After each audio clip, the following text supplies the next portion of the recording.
एक माहौल पूरा आ गया है सामने। आज़ादी का पर्व स्वाधीनता दिवस के रूप में जिसको हम मनाते हैं, और कभी उसके लिए दीवानों ने कितनी मस्ती के साथ क्या क्या किया था। कभी ये फिजाओं में गीत गूंजती थी, जब हम लोग बचपन याद आता है वो गीतें जो 15 अगस्त के आसपास पूरे माहौल में समा जाती थी। दुश्मनों के हम हैं दुश्मन, यारों के हम यार हैं, चमन में फूलों की डाली, जंग में हथियार हैं। गर किसी को हौसला हो आजमा के देख ले, जिंदगी को छोड़कर मरने को हम तैयार हैं। बढ़ रहे हैं जो कदम, पीछे हटा सकते नहीं, सर कटा सकते हैं लेकिन सर झुका सकते नहीं। ये गीतें हमारे चरित्र का निर्माण करती हैं, हमारे भीतर एक संस्कार भरती हैं। जो गीतें हम गुनगुनाते हैं, गाते हैं, जो कहानियां हम सुनते हैं, जो कहानियां हम सुनाते हैं, उससे लगातार हमारा व्यक्तित्व निर्मित होता है, हमारे व्यक्तित्व को विकास होता है और एक चरित्र का निर्माण होता है। लेकिन आज ये व्यक्तित्व को विकसित करने वाली जो विधाएं थी, जो केंद्र थे, उन केंद्रों ने कहीं न कहीं अपनी जिम्मेदारी को अच्छे ढंग से निभाने में कमी कर दिया है, जिसके नाते आज हमारे समाज में कई तरह की समस्याएं उभर करके आ रही हैं। हमारे अंदर जो एकता होनी चाहिए, जो समाज के नाम पर, देश के नाम पर जो होना चाहिए, उसमें कमी पैदा हो रही है और इसके लिए पूरी व्यवस्था जिम्मेदार है। आज हमारी व्यवस्था कहीं न कहीं विषमतावादी व्यवस्था है और इस विषमतावादी व्यवस्था ने हमारे देश के उस समतावादी चरित्र निर्माण को कमजोर किया है। और यह कमजोरी, ये हमारे देश की अगर एक भी कड़ी कमजोर है, एक भी समुदाय वंचित है, उपेक्षित है, एक भी आदमी उसमें से कहीं न कहीं कमजोर है, तो वह कड़ी कमजोर होकर के पूरी जंजीर को कमजोर बना देती है और वहीं से टूटन हो सकती है, वहीं से खराबी हो सकती है, वहीं से समस्या पैदा हो सकती है। आज जरूरत है कि हम फिर सचेत हों और भविष्य के बारे में चिंता करें कि कैसे हमारा भविष्य सुरक्षित और ठीक होगा। आज़ादी का पर्व तो हम मनाएंगे, मिठाई खाएंगे, लड्डू खाएंगे, लेकिन हमको आज़ादी किससे चाहिए? हम कहाँ कहाँ आज भी आज़ाद नहीं हैं, कहाँ कहाँ हमारी आज़ादी का मिशन अधूरा रह गया है। इस बात को हमको ध्यान देना होगा। आज़ादी की लड़ाई के समय भी कई विचार थे, कई सोच थी, सबके अपने अपने चिंतन थे और उस चिंतन धारा में अंतर था। सबका अपना अपना लक्ष्य था कि आज़ादी आएगी तो कैसी आज़ादी आएगी, कैसा भारत बनेगा, उस भारत में क्या होगा, किसके हाथों में ताकत होगी, कौन आगे बढ़ेंगे। ये चीज जब हम सोच रहे थे तो उस समय कई विचारधाराएं थी।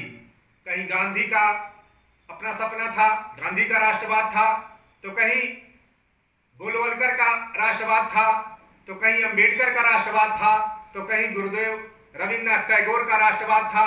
इस तरह से कई धाराओं में हमारी सोच बटी हुई थी और सबके दिमाग में यह था कि जब आज़ादी आएगी तो कैसा भारत बनेगा। अंबेडकर ने एक बहुत महत्वपूर्ण सवाल उठाया जो पूरी दुनिया के सामने एक खास सवाल बनकर के उभर गया कि ये हमारे देश के जो सामंत हैं, जो उद्यमी हैं, जो बड़े लोग हैं, तथाकथित ये सारे लोग जो अंग्रेजों के गुलाम हैं, तो इनको अपनी आज़ादी की लड़ाई ये लड़ रहे हैं, इनको आज़ादी मिलेगी, लेकिन जो इनके गुलाम हैं यानी गुलामों के गुलाम हैं, उनका क्या होगा? उनको यह आज़ादी क्या देगी? यह स्वाधीनता उनके जीवन में क्या बदलाव लाएगी, जो आज भी उस समय भी दीनहीन अवस्था में कहीं बधुआ मजदूर के रूप में और अनेक तरह से जीवन यापन कर रहे थे। उनके लिए एक सवाल था। तो आज भी वो सवाल कायम है कि हमें क्या भूख से आज़ादी मिली, क्या हमें बेरोजगारी से आज़ादी मिली, क्या हमें गरीबी से आज़ादी मिली, क्या हमें अशिक्षा से आज़ादी मिली, क्या हमें अन्याय से आज़ादी मिली। ये सारी बातें आज भी पूरे देश के जहन में गूंज रही हैं कि असली आज़ादी किस दिन आएगी। और आज भी किसी को लिखना पड़ा, किसी ने लिखा है कि भगत सिंह मत लेना काया, फिर से भारतवासी की देशभक्ति के लिए मिलेगी सजा, आज भी फांसी की। देशभक्ति के लिए मिलेगी सजा, आज भी फांसी की।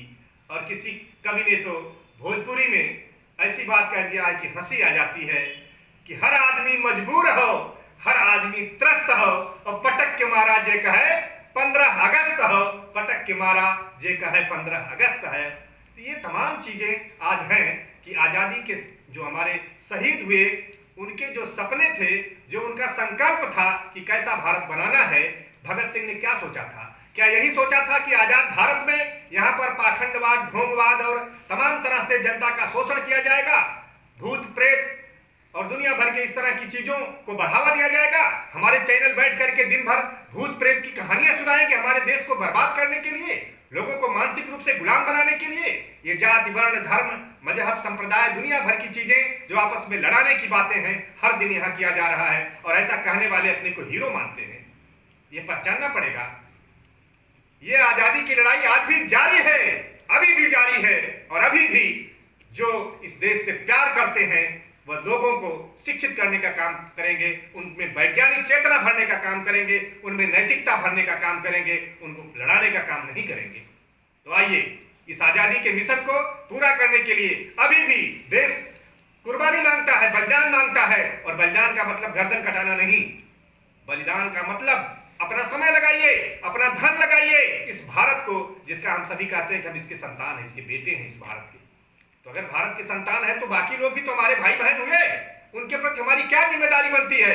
यही कि किसी को कह दें कि ये इस छोटी जात के हैं, कोई बड़ी जात के हैं, कोई दूसरे मजहब के हैं, कोई दूसरे धर्म के हैं। ये सारी बंटवारे की बातें, दूसरी भाषा के हैं, दूसरे प्रांत के हैं, ये सब क्या है?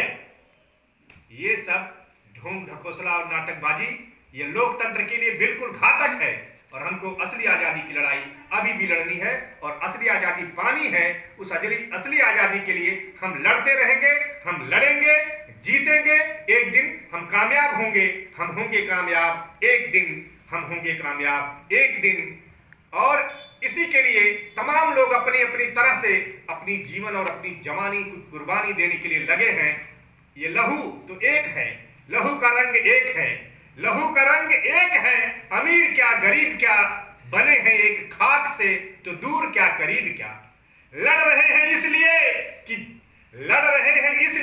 कि प्यार जग में जी सके, आदमी का खून कोई आदमी न पी सके। मालिकों मजूर के, नौकरों हुजूर के भेद हम मिटाएंगे, समानता को लाएंगे, समानता को लाएंगे, समानता को लाएंगे। बहुत बहुत धन्यवाद।